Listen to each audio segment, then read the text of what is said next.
दिन जहां पाकिस्तान बना और 15 अगस्त को भारत की स्वतंत्रता का दिवस है, उस वक्त पाकिस्तान में हिंदुओं की संख्या 20% थी। 20% जो हिंदू होते थे वहां पर,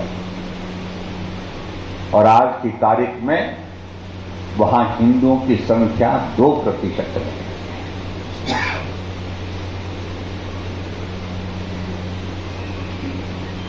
इसका मतलब सीधा है,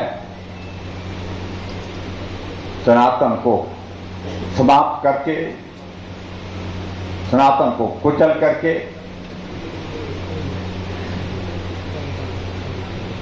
वहां पर काम हुआ है। इस बात का यह सबूत है कि 20% हिंदू जिस राष्ट्र में होते थे उसमें आज 2% हिंदू। अगर हम बांग्लादेश की अगर बात कहें तो बांग्लादेश में जब बांग्लादेश का निर्माण हुआ तो उस वक्त 28% हिंदू थे, 28%, और आज वहां पर हिंदुओं की संख्या मात्र 8% रहती है।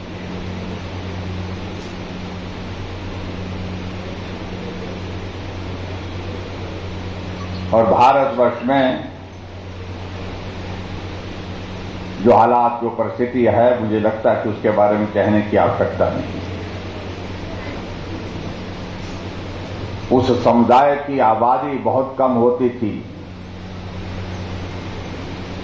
5 करोड़ के लगभग आबादी, आज वो 25 करोड़ तक पहुंच गई।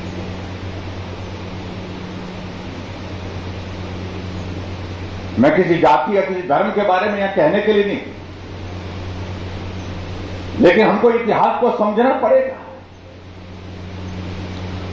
अगर ये हालात बढ़ रहे हैं तो ये हालात हमारे लिए अनुकूल हैं। अगर हालात अनुकूल नहीं हैं तो हमको क्या करना चाहिए, इस बात को लेकर के ये सोचने का विषय है। मैं इस परिवार से संबंध रखता हूं जो परिवार पाकिस्तान से शरण लेकर के जो है हिंदुस्तान में है।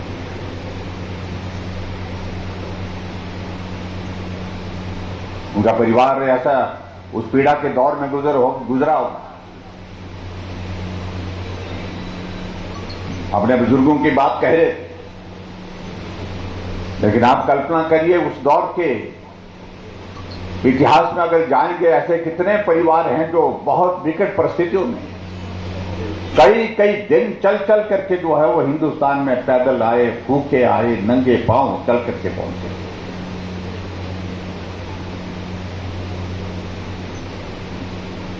वहां यह नहीं देखा गया ये किसी की बेटी है,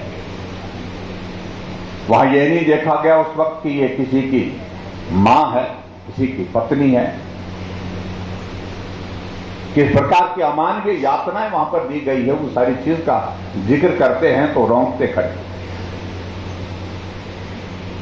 लेकिन उसके बावजूद हम सनातन के अंदर आस्था रखने वाले, श्रद्धा रखने वाले हम लोगों का हृदय इतना बड़ा है कि हम उन सारी घटनाओं को भूल करके आगे बढ़ते हैं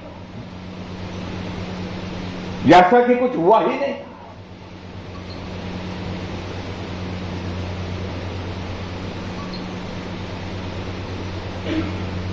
मुझे लगता है कि यह हम बहुत बड़ी भूल करेंगे। हमेशा कहा जाता है कि आदमी अपने अतीत से सीखता है, और अतीत से सीख मिली हुई जो है वो हमेशा पीढ़ियों के काम आती है। इसलिए हमारा ये दायित्व बनता है कि इस जनरेशन, जो हमारी जनरेशन है, वो आने वाली जनरेशन को भी इस बात की स्मृति दिलवाती रहे, याद दिलाती रहे कि जब देश आजाद हुआ था तब ऐसे हालात भी पैदा हुए। आज बहुत विचित्र लगता है हमको जब हमें सुनाया जाता है, संविधान की बातें सुनाई जाती है। आज हम पूरे देश भर में देख रहे हैं कि शोर चल रहा है, बहुत शोर चल रहा है।